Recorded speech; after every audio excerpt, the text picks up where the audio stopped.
Hello, Faye Bryant here with another daily devotion. Today we're going to be looking at 1 John 4:7 and talking about how tolerance does not equal love. Hmm. Before we get started, allow me to introduce myself. I am Faye Bryant. I'm an author, coach, and speaker who helps people just like you escape the lies of the enemy, live into God's truth, and build a life worth living and a legacy worth leaving. I have options and opportunities available for you to check that out to learn what you can do over at my website, faybryant.com.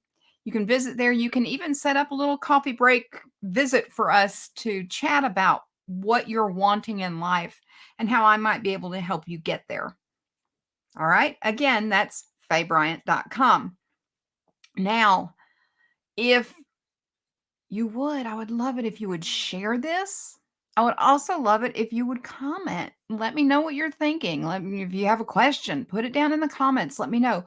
Even if you're watching on replay, I would love to hear from you. By the way, thank you for watching on replay. I would love to hear from you because I'll get a notification and be able to answer you and we can connect. Okay? All right, let's see about getting started here. Here's our verse. 1 John 4:7. Dear friends, let us continue to love one another, for love comes from God. Anyone who loves God, or excuse me, anyone who loves is a child of God and knows God. Let's talk about this. Jesus was pretty adamant that believers are to love one another. He said it was proof to others of our being his followers. Sadly, 1 John 4:7 has been misused far too often to endorse free love, sexual promiscuity, and to apply salvation where there is none. These notions have eternal ramifications. The love that John was writing about is the agape love of God, the all knowing, unending, unconditional love of the Father for his creation. We humans don't have the capacity for that kind of love outside a relationship with God through salvation in Jesus. Oh, yeah, we can fake it at times. We can grit our teeth and love that person for the brief time we're around them, seeming to accept them and fawn over them, while our heart toward them is black as pitch. To the watching world, we're loving them, but to the creator of all, we are not. He sees our hearts. He knows our thoughts. We aren't fooling him, only ourselves and maybe a few around us. That faked lot, I can talk. That faked love is not the love from God. It is not the love that proves our relationship with him.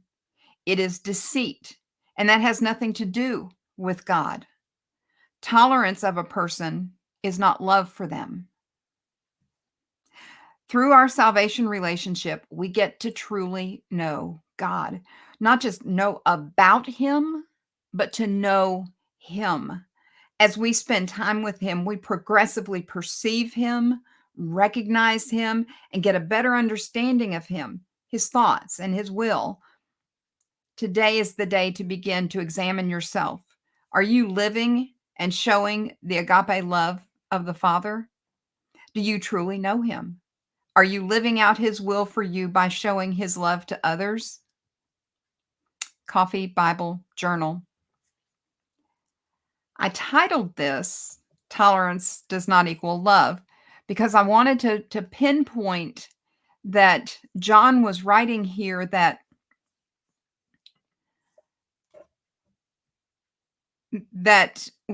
we can fake it and we can pretend like we love somebody by tolerating their presence, but that's not true love. See, God doesn't look at what we do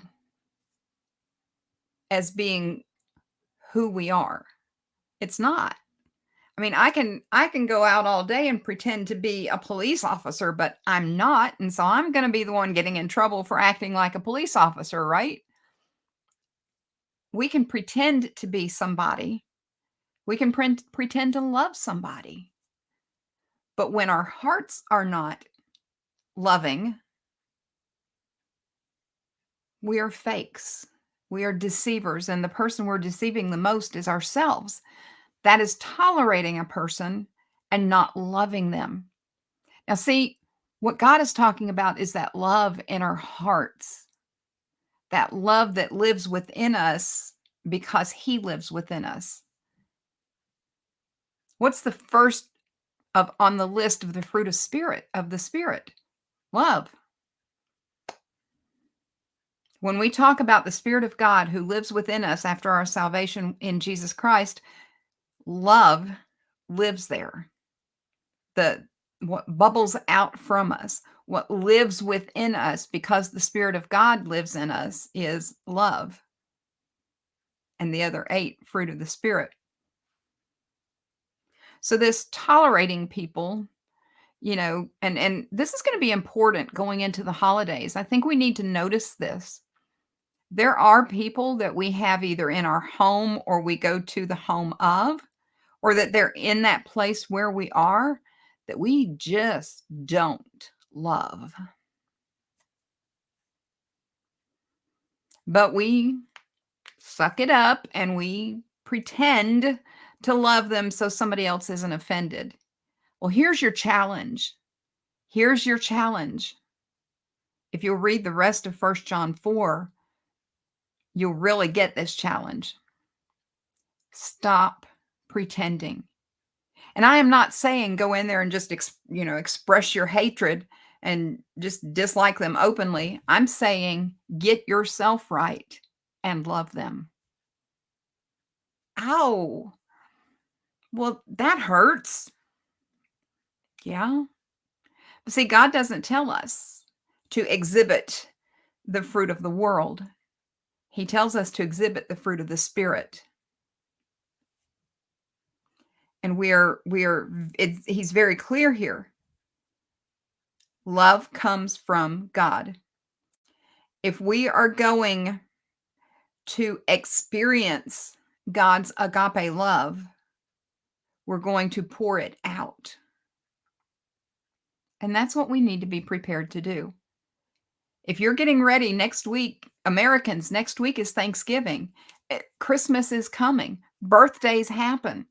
Whatever it is, when you're getting ready to be around people that you don't necessarily like, you need to check yourself and make sure that you are from your heart loving them. Yeah, I know. It's our human nature to say, well, I'm not going to do that. They did this to me. They said that to me, whatever. I can't love them. Love comes from God.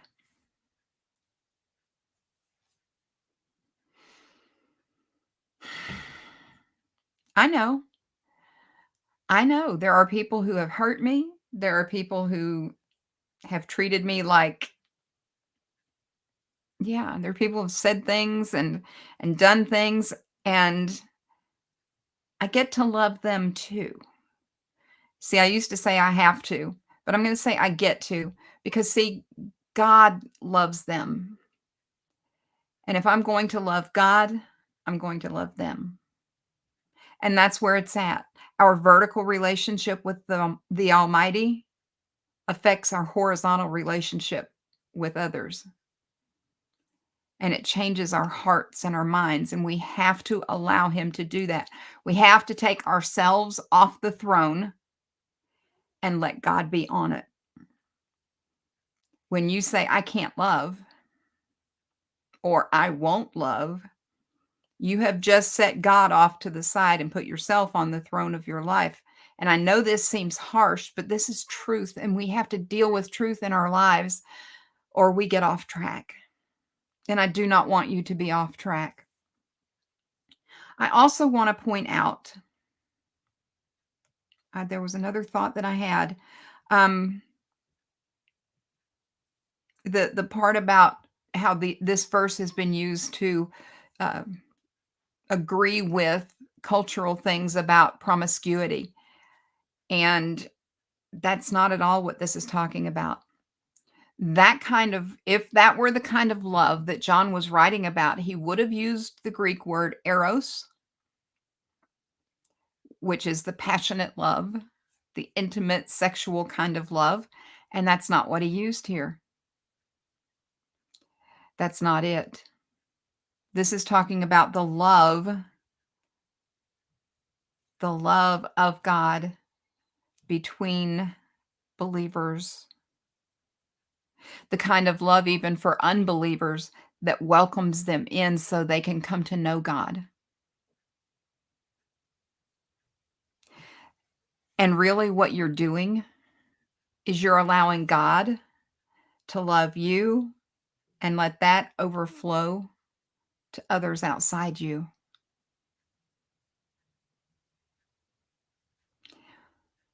We have to let it go. Whatever the offense is that has kept you from loving that person, you're going to have to forgive them and let it go. That thing that they said and they hurt your feelings, you're going to have to forgive them and let it go. Well, they said something about your mama or your dad or whoever. Forgive them and let it go.